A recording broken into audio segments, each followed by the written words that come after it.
Brothers and sisters, the advice of a wife is very, very important. I didn't know this until I was married.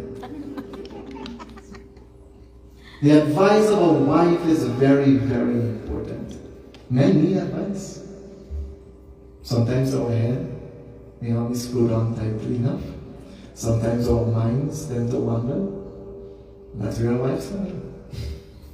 She keeps us in check.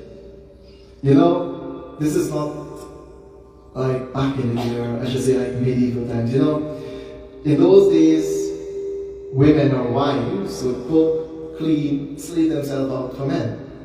They got, oh thank you, nothing. This is what happened back then. Times are different now, thank God. Right? But in ancient times, in medieval times, women weren't even allowed to read. Their purpose, their role was to just be in the home and to take care of the home and to take care of their husbands. But brothers and sisters, certain women stood up against this, and times have evolved. Mandodari, my brothers and sisters, she wanted what was best for her husband. So she decided to go to him, even though she had utmost respect and also a little fear of him. She decided for his best interest, she would go and advise him accordingly. And that is what wife stands for. W-I-F-E. Wisdom invited forever. Isn't that true? Wife. Wisdom invited forever. I told one of my friends this, and he said, no, you're wrong. It's worries invited forever. I said, no. No, that's your take on it. That's a little humor, lighting the mood. But this is what a wife is. She's that wise entity in that home. And brothers and sisters, this is what Mandodari was trying to do for Ravan. Trying to advise him, trying to teach him what is right from wrong. And this is what every wife wants for her husband. You want your husband to succeed, you want your husband to do well, and you are your husband's biggest supporter.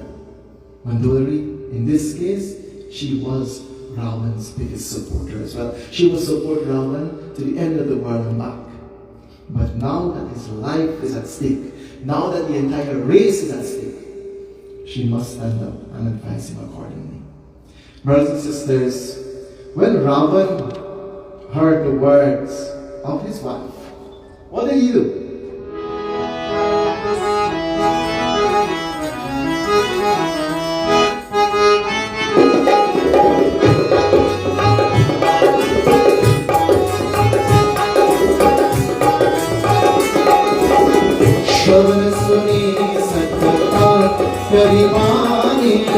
विहसा जगत विदित अभिमानी सुभय सुभाव नारी कर साजा सुभय सुभाव नारी कर साजा मंगल बहु भय मन अतिकाजा श्री राम जय Ram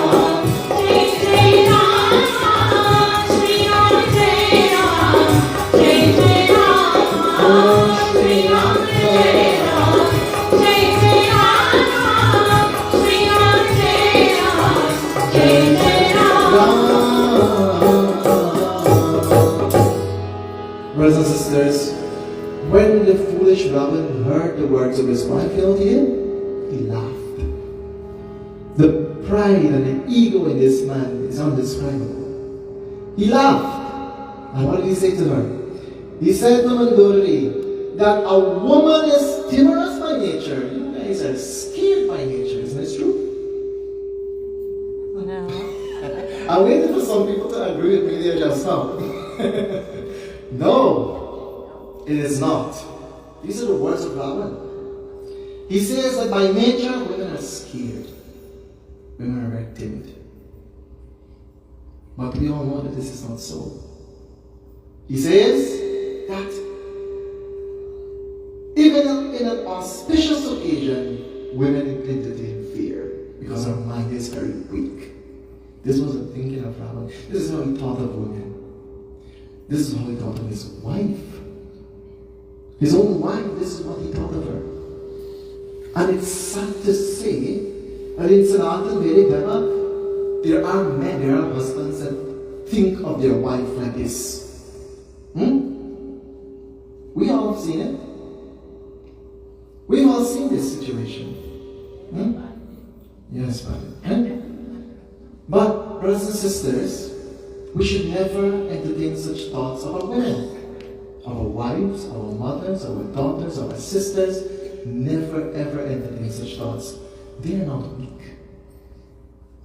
They are not weak, brothers and sisters. Sanatana Vedic Dharma places so much importance on women or on Devi worship. Look at our Dharma, so great that we worship Bhagavan not only in the male aspect, but in the female aspect as well. This is enough to show you how much respect and love we have for our women folk. And I always tell people, brothers and sisters, that during Navratri, especially, just as how you worship the Devi, you must worship the woman in your home as well. Do we do this? Do we do this? Because what men will do, they will come here to kiss all the Murti, all the Devis, them, worship them, bow to them, and then when you go home, you abuse your wife. Tell me if that makes sense to you. Does that make sense to you? No. You have to worship the goddess in your home. This is what you must do, my brothers and sisters. This is every husband's duty. Myself and Mama Vish was discussing this the other day. I told him that whenever there's puja or so on, or whenever my wife and I we have any special worship, when she artis me and she bows to me, I arti her and I bow to her. Many persons, and this was like, well, why do you bow? I'm not supposed to. Why am I not supposed to? This is the woman that takes care of me. This is the woman who makes sure I have meals every day. This is the woman who looks out for my best interests. That's my biggest supporter. This is the woman that brought my child into the world. Why must I not bow to her? I have every reason to bow. I have every reason to respect her. This is what Sanatana Dharma teaches us. Brothers and sisters, Ravan, this is not the type of person he is. He was very disrespectful to women folks. Before this kata, Ravan almost drew his sword to kill Mata Sita in the Ashok Grove because he didn't like the way she spoke to him. This was Ravan. Well, let me make it very clear to you, husbands, here tonight. I'm not attacking you guys, I'm advising you guys. Alright? Let me make it very clear to you here tonight.